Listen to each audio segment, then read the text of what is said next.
오늘은 암호화폐에 대해서 말씀을 드리려고 이제 귀한 두 분을 모셨습니다. 소위 코인 전문가라고 하죠. 그래서 두 분 소개해 드릴게요. 간단하게 소개 부탁드릴게요. 네, 안녕하세요. 가상자산거래소 코빗에서 사업개발팀을 맡고 있는 정석문이라고 합니다. 네, 안녕하세요. 저는 가상자산 공시 플랫폼 쟁글에서 외부 커뮤니케이션 맡고 있는 김예람입니다. 저희 둘이 이렇게 이 자리에 또 오게 된 게 사실 그 포빗쟁글의 코인TV라고 하는 유튜브 방송을 통해서 크립토 시장에 대해서 좀 많은 분들에게 알리기 위한 유튜브 방송을 시작을 하고 있고요. 이게 2년이 돼서 이제 머니워크까지 이 자리까지 오게 됐는데요. 초대해 주셔서 감사합니다. 귀한 일 감사합니다. 네네. 사실 오늘 이렇게 또 모시게 되는 계기 중에 하나가 보면은 최근에 주식시장이 굉장히 빠르게 이제 반등을 하고 있는데 그보다 더 빠르게 반등하는 게 암호화폐거든요. 코로나 사태 때 이게 한창 한 하루 이틀 만에 60% 이상 빠지는 날이 있었는데 전 그날 그때 암호화폐 없어지는 줄 알았어요. 근데 이게 보니까 막상 또 그걸 버티더라고요. 어떻길래 좀 계속 관심이 올라가고 있는지 좀 말씀 좀 부탁드릴게요. 사실 코로나가 굉장히 큰 역할을 한 것 같아요. 그래서 최근에 화두가 되는 이유를 좀 크게 두 가지로 나눠서 얘기할 수가 있을 것 같은데, 하나는 경기부양책, 당장 경기부양책을 내놓아야 되는 상황에서 중앙은행이 새로운 통화정책을 펼 수 있는 방법 중에 하나로 디지털 화폐 얘기가 나오면서 관심을 갖게 된 부분이 하나가 있는 것 같고, 그 다음에 그런 정책적인 면을 떠나서 일반인들, 투자자들이 봤을 경우에 기존 금융 시스템에 대한 불안감, 이런 것이 생기면서 대체할 수 있는 새로운 자산이 뭘까 하는 쪽에 관심을 많이 갖는 분이 생기면서 가상자산, 특히 그 비트코인에 대한 관심이 높아진 요 두 가지 부분이 있었던 것 같아요, 제 생각에는. 실제로 이제 뭐 쟁글에서 지난 3월 말쯤에 코로나19 이후에 뭐 60%가 빠졌었잖아요. 그 이후에 그쵸. 사실 전통시장보다 더 빠르게 회복을 했거든요. 그 부분에 있어서 조금 리서치를 했었던 부분이 있어서 그거를 좀 소개를 해드리면 2020년 3월 16일에 그 빅스 지수가 2000년 이후 역사적 최고점을 기록을 했었습니다. 뭐 그랬었던 적이 있었고, 비트코인은 정말 거의 뭐 일주일 만에 30%씩, 35%씩 크립토커런시랑 비트코인은 그렇게 바로 일주일 만에 회복을 했는데, WTI는 뭐 말할 것도 없고 S&P, 나스닥, 항생지수 다 전부 다 그때 회복 속도가 굉장히 느렸었어요. 네, 이런 점에서 정말 다른 그 어떤 전통 금융 시장들에 비해서 정말로 시장 논리를 따라가는 그런 시장이 아닌가라는 생각을 좀. 아니 사실 저는 떨어졌을 때 좀 팔았어요. 팔다가 사실 결국에는 거의 대부분의 사람들이 세상에는 그랬어요. 그렇게 빨리 오를 줄도 몰랐는데 네네. 이게 보니까 금 시장이랑 굉장히 가격이 비슷하게 움직여서 네. 이게 사실 저는 이제 두 가지 해석했는데, 하나는 이게 유동성이 풀리니까 네. 돈의 가치가 떨어지는 거니까 반대로 금 가치가 올라가는 거잖아요. 네. 그런 것도 있는 거고, 네, 두 번째는 아무래도 안전자산, 약간 디지털 금 이게 네. 확실히 좀 자리 잡나? 약간 이런 느낌도 있는 것 같아서. 예, 그렇죠. 예, 이제 비트코인이 디지털 금이라고 불리운 지는 좀 됐는데, 그래서 이제 사람들이 장이 망가질 때 안전자산 디지털 금이니까 안 떨어질 거라고 생각했던 분들이 좀 있었던 것 같아요. 근데 실제로는 그렇지는 않았죠. 네. 그러면서 이게 무슨 뭐 안전자산이냐, 이게 무슨 디지털 금이냐 이렇게 얘기하는 분들도 있었지만은, 사실상 금 자체도 폭락장때 떨어졌었고요. 이거는 2008년 경제위기 때도 금 마찬가지 모습이었거든요.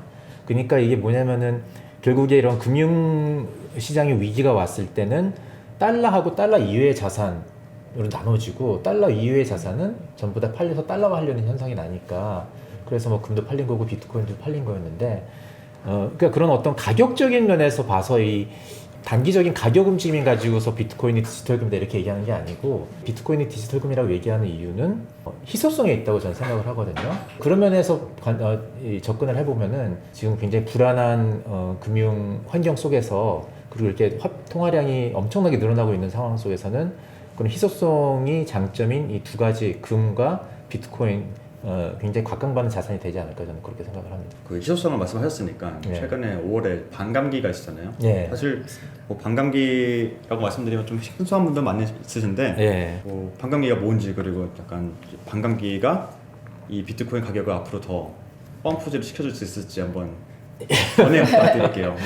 사실 예. 이거에 대한 관심이 굉장히 큽니다. 왜냐하면 이 미친 장이었던 게 사실 반감기가 계기가 되는 걸로 알고 있거든요. 예. 이번에도 그런 미친 장이 또 나타날 수 있을지 사실 기대감이 없는 건 아니에요. 예. 이제 반감기에 대한 설명을 좀 하면은, 반감기는 이제 기본적으로 비트코인 네트워크상에서 어떤 거래가 이루어졌을 때 그 거래가 이루어진 데이터를 하나의 파일에 정리를 해서 저장을 하는데 그 파일이 진짜 블럭인 거고 이제 그 블럭을 생성하는 그 작업을 한 사람들에 대해서 어떤 보수를 줘야 되는 건데 그때 주는 보수가 새로 채굴되는 비트코인인 거죠. 보상으로 나가는 그 비트코인 수량이 처음에 비트코인이 생성됐을 때는 블럭당 50개였는데 4년마다 반으로 줄어들게끔 이미 그 코딩이 돼 있는 거고요. 반감기를 겪으면서 블럭당 보수가 6.25 BTC로 줄어들게 된 것입니다. 이번 5월 달에 있었던 거는 비트코인의 세 번째 반감기였고 첫 번째 반감기는 반감기 이후에 1년 동안 가격이 8,069%가 상승을 했었어요. 그리고 두 번째 반감기 2016년 7월 9일 이후에는 1년 동안 284%가 상승을 했었습니다. 그러니까 과거에 반감기가 있을 때마다 가격 상승이 이렇게 많이 있었다면 앞으로의 반감기에도 또 가격 상승이 있을 것 아닌가라고 하는 학습된 결과, 그렇죠. 그런 기대인 기대인 거죠. 생길 수는 있죠. 예. 네. 그러니까 인과관계인 것 같아요. 사람들이 이제 반감기가 두 번이 있었고 올랐으니까 반감기가 원인이고 오르는 거에서 결과다 이렇게 인과관계를 엮어버리는데 가격이 오른다는 거는 사실 공급과 수요에 의해서 결정이 되는 건데 반감기는 공급에 관한 얘기인 거고 수요에 대한 얘기 없이는 가격 상승 얘기할 수는 없으니까 반감기가 그 장을 올릴 거라고 얘기하는 사람이 있는가 하면 그 아니라고 얘기하는 사람들도 있거든요. 아니라고 얘기하는 사람들은 보통 어떻게 얘기하냐면은 긍정적인 효과가 있기는 있는데 미미하다는 그런 주장이에요. 본부장께서 말씀하셨는데 가격에 영향을 줄 수 있는 게 공급과 수요의 측면인데 말씀하셨던 코로나19 이후에 뭐 여러 가지 비대면 결제나 현금의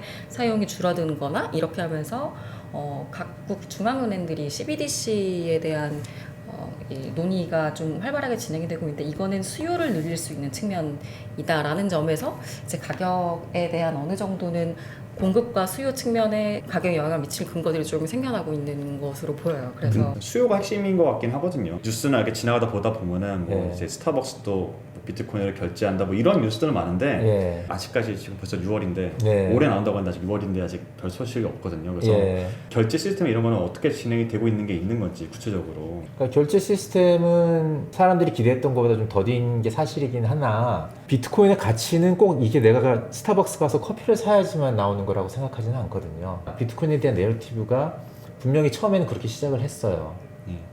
사토시도 페이퍼에 보면 뭐 일렉트로닉 피어-투-피어 캐시 페이먼트 시스템 뭐 이렇게 써놨거든요.